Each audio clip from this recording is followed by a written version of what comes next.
Hi, this is Marty from Blue Lightning TV. The Google Play advertising campaign used a simple but great design integrating its rounded triangle logo shape with musician celebrities. I'm going to show you how to recreate that look with your own or someone else's portrait and name. I downloaded the last two photos from Shutterstock.com. I provided the link to Google's typeface, which is called Cat-Tool. The link is located in the video description. Open a photo of someone you'd like to use. Then create a new document by pressing Ctrl-N on Windows or Command-N on a Mac. Make the width and the height 870 pixels each and the resolution 150 pixels per inch. Click OK or press Enter or Return. Open your gradient tool and choose Linear Gradient. Click the gradient bar and click the lower left stop.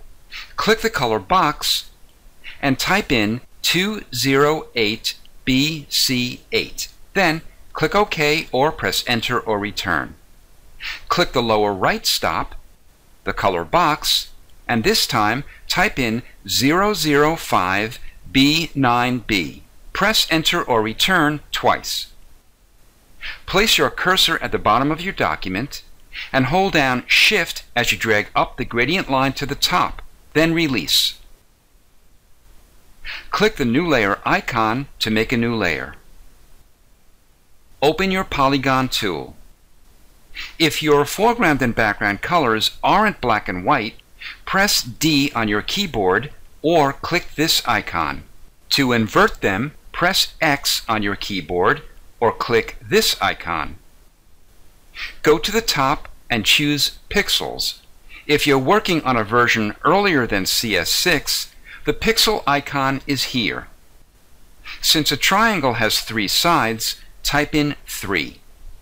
Click the gear icon and make sure the radius is empty and that nothing is checked. Drag out a triangle and hold down Shift to straighten it out. We'll rotate the triangle using the Transform tool. Go to Edit, Transform, and rotate 90 degrees clockwise. To center it on your document, press Ctrl or Command A to select it all, and open your Move tool. Then click the Align Horizontal Centers icon and the Align Vertical Centers icon. To deselect it, press Ctrl or Command D.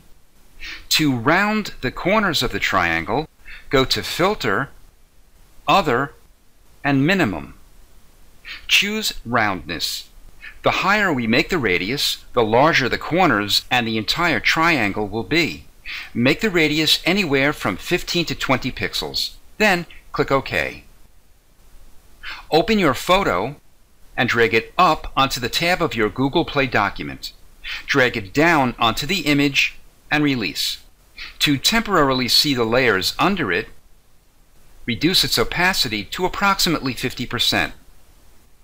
To reduce or enlarge your photo, press Ctrl or Command T to open your Transform tool. We can't see the tool's bounding box because this photo is too large to see the transform at 100%. To see the entire bounding box, I'll press Ctrl or Command 0. I'll go to a corner, and when I see a diagonal double arrow, I'll hold down Shift and drag it into a size that fits the shoulders and most of her face inside the triangle, while making sure the top of her head is sticking outside the triangle. If you want to reposition the photo, first go to View, and if Snap is checked, click on it to turn it off. This will prevent the photo from snapping to the edges of the document or the triangle shape when you move it. Then press Enter or Return.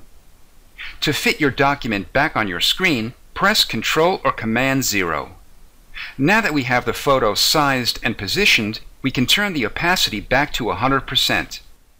The next step is to make a selection around your subject's head. There are many ways to make selections, and your choice should depend on the characteristics of your photo. For example, in this photo, the subject is in focus, but the background isn't. So I'm going to use a feature that was introduced in Photoshop CC 2014 called Focus Area.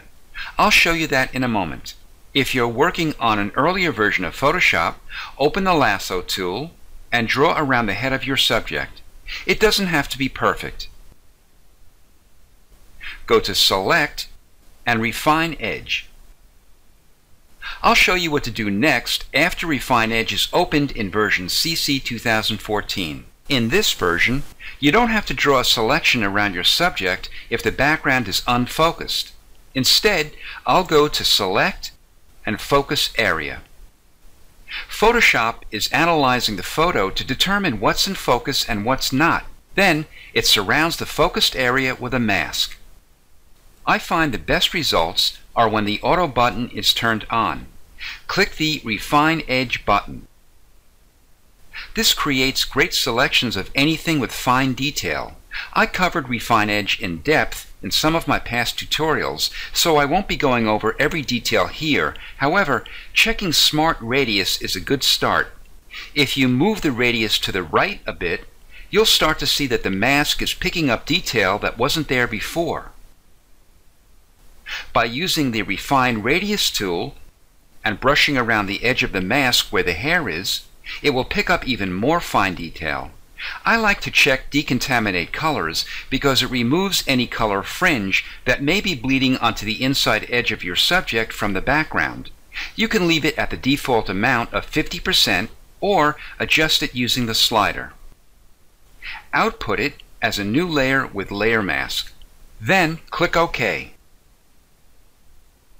Make Layer 2 visible and active.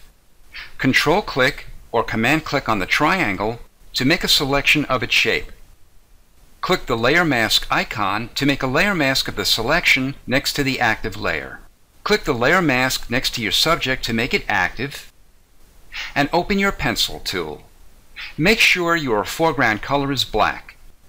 Open your pencil tip window and make the size medium to large with a hardness of 100%. Now, draw over the subject to hide it below and to the left of the triangle. You're actually drawing black over the layer mask, which hides those portions of the subject. Think of layer masks as stencils. Whatever is black in the layer mask will mask out the subject, and whatever is white in the layer mask will reveal the subject. You may notice a subtle white fringe around the perimeter of the triangle. This is because the white triangle layer is visible. Once we click off its eyeball to hide it, the fringe disappears. We're ready to add the text. Open your horizontal type tool and open Cat Tool Regular. Make the size 43 points. The anti-aliasing is smooth. The alignment is flush right, and the color is white. Another way to choose your fonts and modify them is to go to Window and Character. Click on your document and type Google Play. Highlight Play and open Arial Regular. It's somewhat similar to the font Google uses in its marketing campaign, but since that font isn't free, I'll use Arial. To reposition your text, open your Move tool and move it. Press T to open your Type tool and click on your document. For the subject's name, I'm using Genesue Regular, which I also provided its link to.